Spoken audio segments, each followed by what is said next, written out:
Hello, in this video we're going to discuss how do we know what students have learned? And that's kind of the million-dollar question. As teachers, we may teach all day, every day, but how do we know that the students are actually absorbing that information?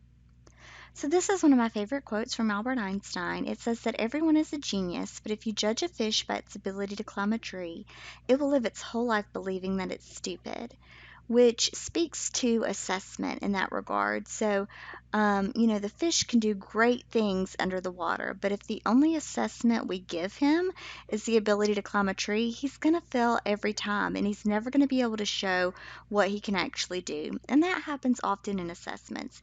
We give one type of an assessment to a student and they fail miserably. That doesn't mean necessarily that they don't know the content. It might be that the assessment that we're giving them is not fit for them, and that they're able to show what they know in another way. So if you really want to see what a student knows about a subject area or what they have learned, you want to test them in multiple ways. So maybe give them a paper test, maybe give them a project, maybe give them an oral activity. You want to give them different opportunities and different ways to show what they know. You also want to make sure that that assessment has higher order thinking questions, which we've discussed a little bit earlier with Bloom's taxonomy. Remember that you're wanting them to create and evaluate and make judgments based upon the content. That's how you're really going to know that they understand it.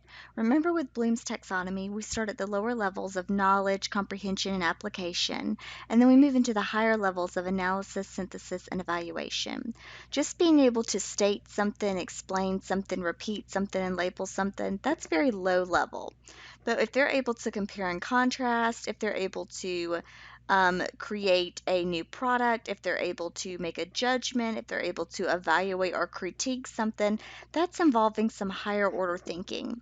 So if you notice here in the purple, those are the levels of Bloom's taxonomy. In the orange are verbs that you can use when you create your student objectives. So if I say the student will construct a list, then that's application.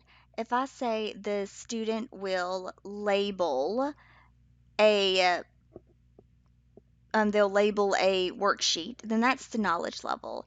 If I say that they will judge based upon they will judge and come up with a new conclusion, that's going to be the evaluation. The outer rim, which is kind of a teal color, are activities that you can do to meet those levels of Bloom's taxonomy. So again, you can use this to create your objectives using the orange area, and then you can use this to create topics or activities using the teal area. Now remember that assessments are not always tests. The word assessment sometimes gets interchanged with test, and that isn't always the case. You can assess students via a variety of ways.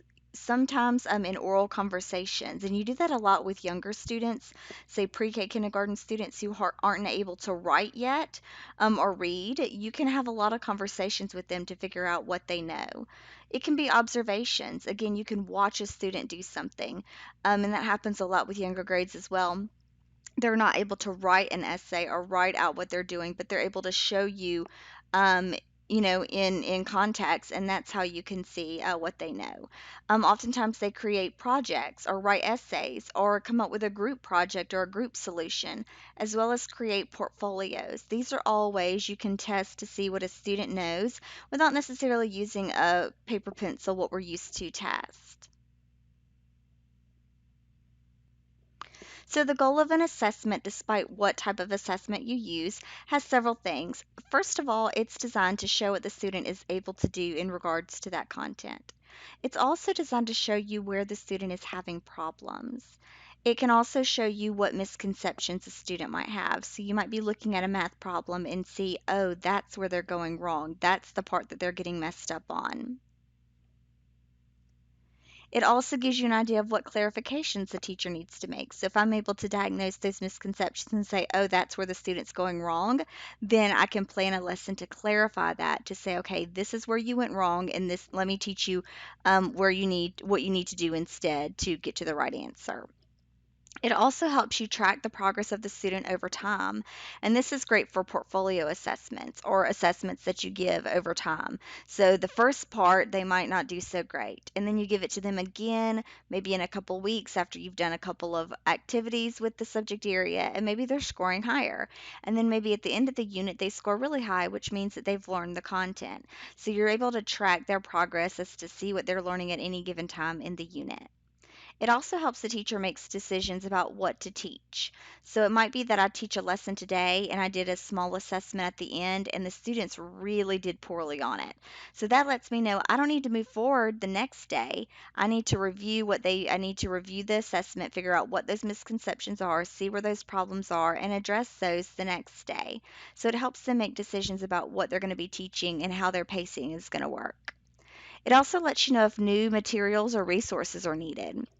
So if I teach a lesson using a textbook, and the students score really poorly on the assessment, something I might want to consider is, do I need another type of resource? Do I maybe need to do a video instead? Or maybe do I need to do a live demonstration? Or maybe do I need to find a book about it rather than a textbook? Do I need to find a picture book or something about it? So it lets the teacher know if that resource is working and what they need to be able to do. It also helps the teacher make decisions for the long run. So, is the student going to be able to move to the next grade level? What grade is the student going to be able to make? So, it gives them data on the exact how well they're doing on that exact piece of content, which is short term data, but it also gives them long term data into what decisions are they making in the long run. Again, good assessments are going to give you some data to help you determine how and what types of instruction you need. So, say that we do an assessment of some kind at the end of the day after I give a lesson. If the students do well, that's indication that they understand the content and I'm able to move on the next day. What if they don't do well? Well, that might mean a variety of things. It might mean that the information that I covered didn't make sense to them. It might have been that they didn't make adequate connections. So I taught them things that were just so out there and so arbitrary and so obscure they didn't make connections with it. So therefore they didn't really remember it. Or it might be that I need to reteach that content in a new way, using a new resource, using a video, using a lab, using a demonstration of some kind. What if some students don't do well? So, what if some of the students scored well and some of them didn't? Well, that might be an indication that I might have taught the concept in a way that some students understand, but that other ones didn't. And then I might want to look specifically at those students who didn't do well and figure out what misconceptions did they specifically have? Where did they go wrong? And in that case, I might not need to reteach the entire lesson again to the entire class because only a few didn't do so well. It might be that I want to pull them into a small group later in the day or the next day and reteach a smaller lesson to get them caught up. Now, sometimes assessments can go wrong. If your assessment isn't designed well, the data that you get might not be correct or it might be meaningless. So, you want to be careful in how you format your assessments. You also want to make sure that what you're assessing is matching the objective that you're trying to measure. So, we talked about objectives earlier. So, if my objective is the student will be able to explain the causes of the Civil War, in my assessment, I need to make for absolute sure that the students are able to explain the causes of the Civil War. If I'm asking them to label something, that's not allowing them to explain. If I'm asking them to define, that's not allowing them to explain. If I give them a multiple choice exam, that's not allowing them to explain anything. They're picking. So you want to make sure that what you're asking them to do in terms of the assessment is aligning to that objective. You also want to make sure that the data that you're giving is going to be enough for you to make adequate decisions about if the student is meeting that objective or not.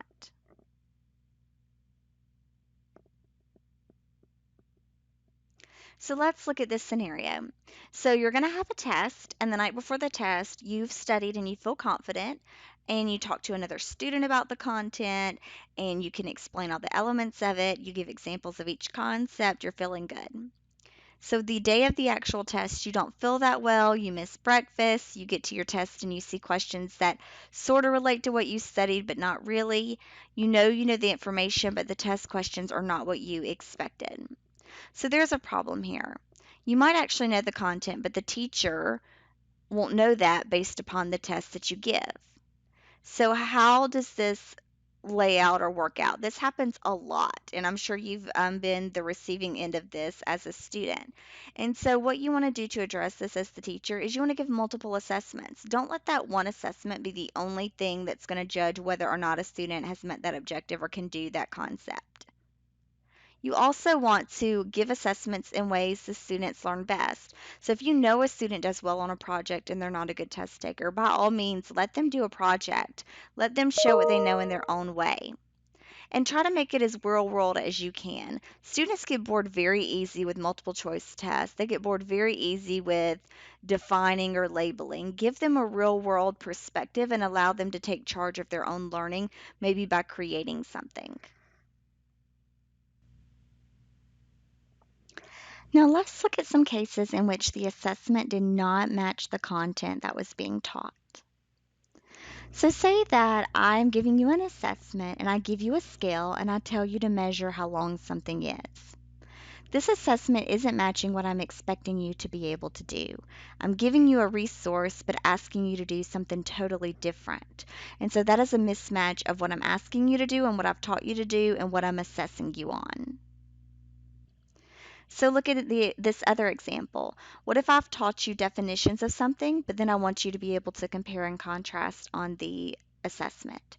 It's not matching the objective. I taught you at the knowledge level of Bloom's taxonomy, the very lowest level. I taught you definitions, but I'm asking you to apply it and to analyze the concept using comparing and contrasting. So I'm asking you to do something way higher on Bloom's taxonomy than what I taught you, which isn't a fair assessment either.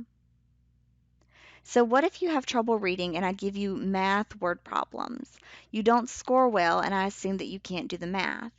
This assessment might also not be judging the correct information. Because you have to read to do the math problem, it might be that you know how to do the math itself, but you're struggling with reading the word problem. So it's measuring two different things. It's measuring your ability to read to do the word problem as well as your ability to do the math. But if you can't get through reading the word problem, you can't do the math. So I might be drawing invalid conclusions about your your math knowledge based upon how you're scoring on this exam. So what if we talk and watch videos about a topic, but when I ask you as an assessment to make a model? And again, this is not matching the instruction that I was giving you. We watched videos and talked about it, but then I'm asking you to make a model. Two totally different things. So there are lots of types of assessment, but here are the two major types that we'll focus on. One is standardized assessments, which I'm sure you've heard that term before. They cover an overarching set of students. So these are often used across the state or across the nation. They're used in multi settings. They're not differentiated, which means that every student is getting the same questions in usually somewhat of the same order or somewhat in the same text. So they're not getting it based upon their need, based upon their experience. Everybody's getting the same assessment. It is designed by test makers. They have been field tested, which basically means that this standardized assessment was given to a smaller group of students, and then they looked at that data to make sure it was measuring what it was supposed to measure before they use it on a large scale. They probably don't have too many design flaws because they have been field tested. Now, on the other end of the pendulum here, so standardized tests are mass-wide tests that are standardized, that are not differentiated. On the other side of things, we have teacher-made tests. Now, these are based upon what was specifically taught because, again, the teacher, him or herself, taught the lesson, and so they're making the assessment based upon what they taught. It can be differentiated for the students in the class because the teacher has the ability to do so based upon the number of students in the class. It's feasible to differentiate for a smaller group of students. And he or she knows what exactly was taught, so they know what to create in terms of the assessment.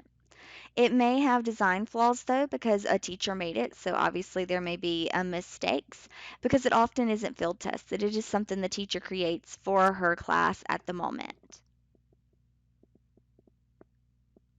Now, after you give the assessment, you have to know how to how to interpret the data, or how to review what the students have done, and how to look at what they've done on their assessment and make judgments about it.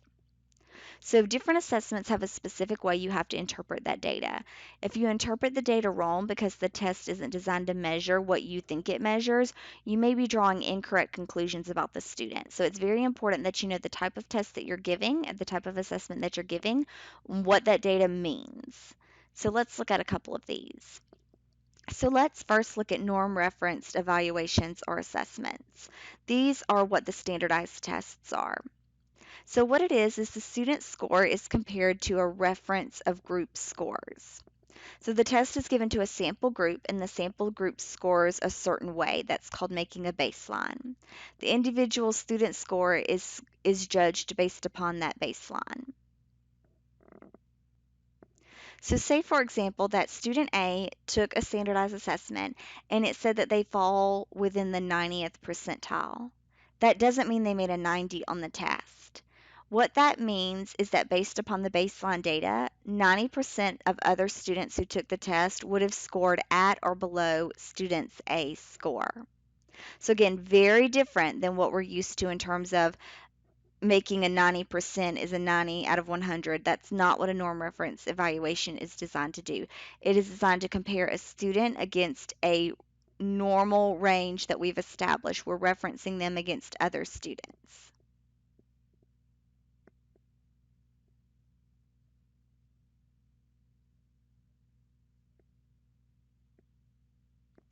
Now let's look at the criterion referenced evaluations. So those are a little bit different than norm reference. In this case, the students aren't judged against each other. Their score is judged by a set of criterion, which is set to a standard, not other people. So in this case, say that a student has been, the criterion for an assessment is that the student must be able to read 120 words in 1 minute. So we give the student the assessment and they read 125 words in a minute. That means he or she has met their criteria. It's easier to make judgments about individual students using this because there's a clear set criterion, either they make it or they didn't.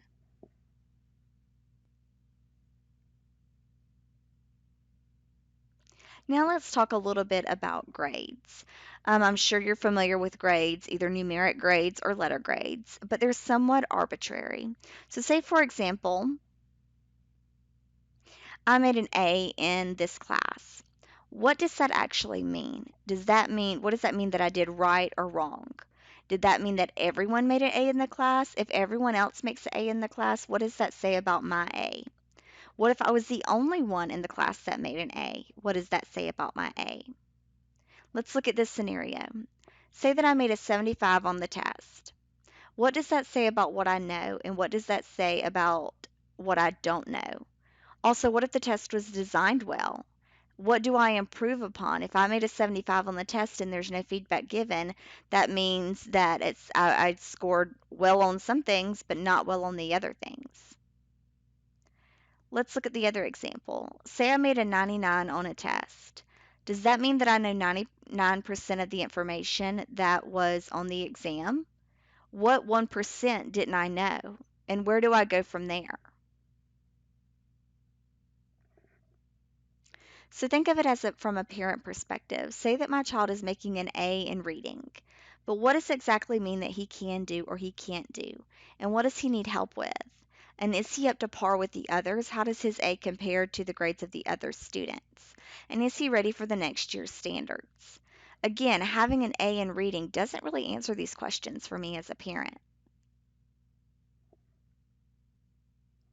If I've made a 90 on a test, does that mean 90% of the criterion or the objectives on the test have been met?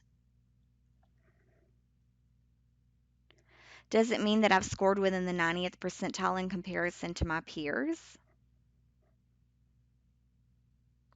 Because grades, be them numeric or letter grades, can be so arbitrary and can be so confusing and can really not give us the exact information that we need, or can lead us to conclusions that are not quite true, a lot of schools have went to a standards-based report card.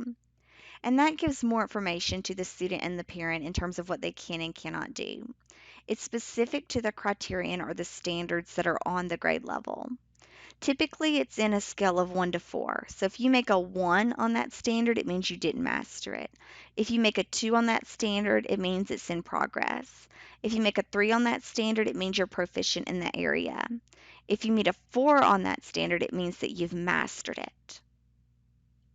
So it is still somewhat vague, and it does rely on the teacher to include student work samples. So say that I'm a teacher and you're the parent, and I gave your child a 2 in progress on a certain standard. What does that really mean? And so what I would need to do as the teacher is to attach work samples of what the student has completed and write in there the student scored a 2 because he or she is doing this at the time, and we need him to be at this level. So you do kind of have to add context there. The numbers themselves don't always explain it. So this is kind of an example of what it would look like. It would have the standards listed out. And remember, we're talking about the Georgia Standards of Excellence. And then it would have a scoring mark as either 1, 2, 3, or 4. And these scores can change. So it might be in the first grading period, the student scored a 2, which means he's in progress of learning that concept. Maybe in the second grading period, he still has a 2 in that, which means he's still working on learning and mastering that standard. By the third grading period, he moves up to a 3. So the idea of this is to show progress on each individual standard.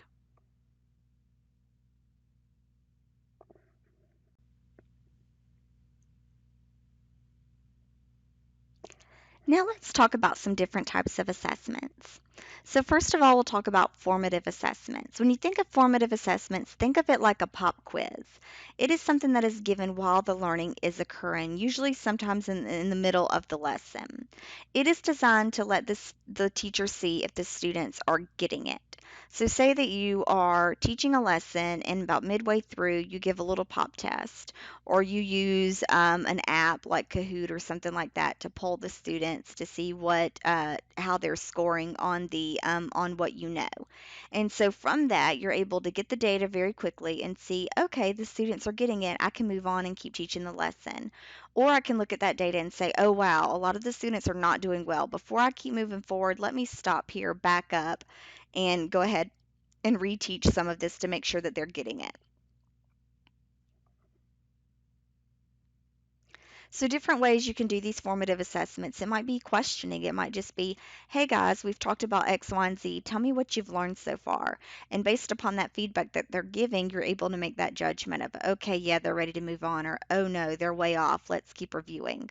It might be that you're observing them do something. You give them a small group activity or a small individual activity. Maybe it takes a couple of minutes, and you walk around and look at it and see how they're doing. And then you're able to make that judgment of whether or not you're ready to move forward. It might be some type of oral presentation, pop quiz, or even a ticket out the door. So maybe at the end of my lesson of the day, I have them a little 2 or 3 question pop quiz, ticket out the door. They complete it. I review it that evening, decide, okay, are we ready to move forward? What are the misconceptions? What do I need to address before we do it, before we move forward the next day? Or do I even need to move forward? And so, again, those are formative assessments because the goal is to get the data before the lesson is finished so you can adjust the instruction before the end of the unit or before the end of the lesson. Now let's look at diagnostic assessments. So the goal here is to determine where a student is going wrong. So in this case, you would give them an assessment. So we've given an assessment and we've decided there are poor scores. So I need to know where they're going wrong. And so what I would do is give them an assessment to where they have to show their work and give explanations. By breaking down that process, I'm able to really analyze what they're doing and say, okay, this is where they're going wrong. So you can kind of think of diagnostic assessments as trying to diagnose where a student is going wrong. You see these a lot with reading. So when a student is reading or comprehending a text, you want to try to figure out if they're not able to read a text and answer comprehension questions. Where are they going wrong? Are they not reading the words correctly? Are they not understanding what the content is? Where are they getting lost? You also see this a lot with math.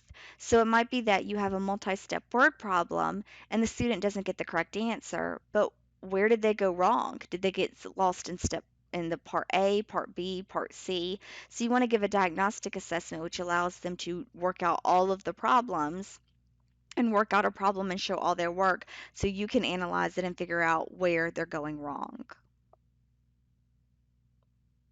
So now let's look at summative assessment. It's kind of the opposite of a formative assessment. Remember, formative assessment is an assessment that you're given within the lesson to figure out what the students are learning and where they are in the process to decide if you need to move forward or go back. A summative assessment is something that is given at the end of the lesson. So it is designed to see if those objectives of the lesson are indeed met. The examples of this are your actual final grades, your final exams, your final projects. You're tying it all together. At this time, you want to make sure that the objectives that are for the lesson are being measured by this summative assessment because, again, this is the end all, be all, say all. And you also want to make sure that they're given several types of, that they're able to give several types of evidence to meet this summative assessment. So it might just be, you might not just want to have one final summative assessment that is a test. It might be that you have multiple assessments that are meeting those objectives. So you have a summative assessment that is a test, a summative assessment that is a project. So you still are giving multiple opportunities for the students to show what they know. So the last type of assessment is the performance assessments and or authentic assessments. Those are kind of used interchangeably. And those are used in the context of where the student is actually going to use the skill. So for example, a driver's test. When you give a student a driver's test, they are actually driving the car. If you are going to give them a mechanics exam, they're actually given a car that has a problem and they are asked to fix it.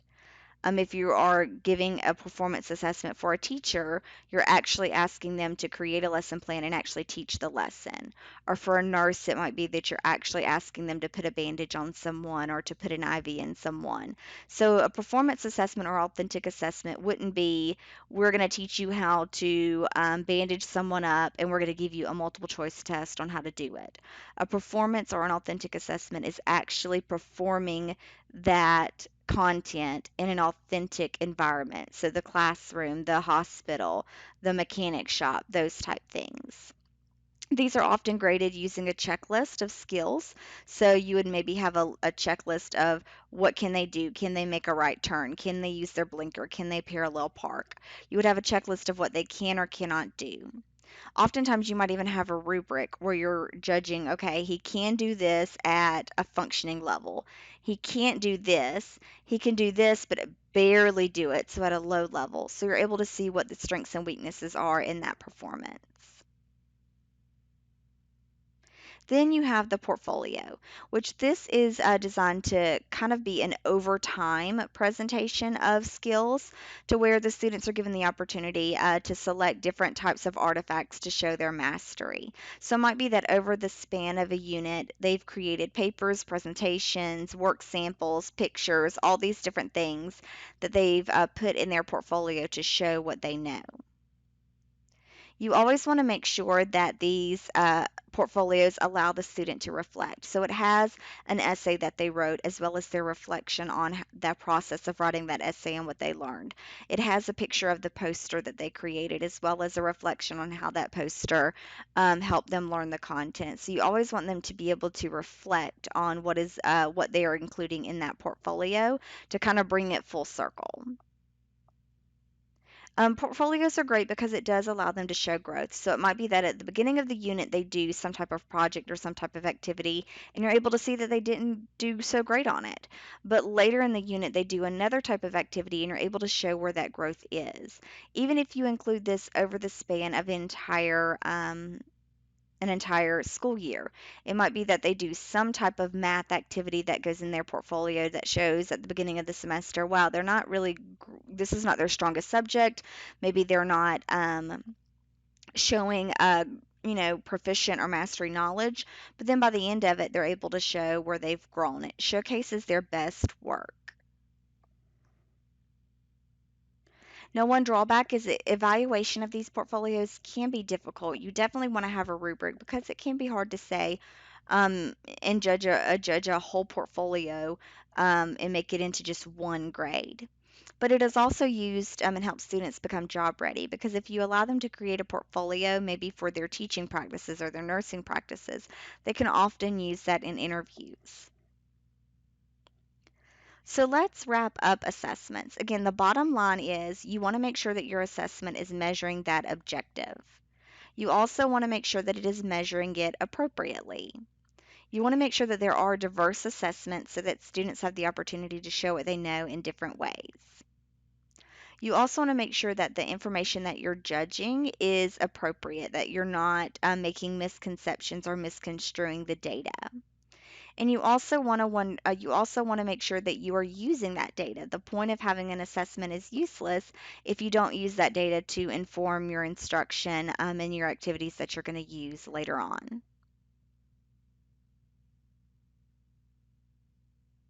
And that is how we know what students have learned.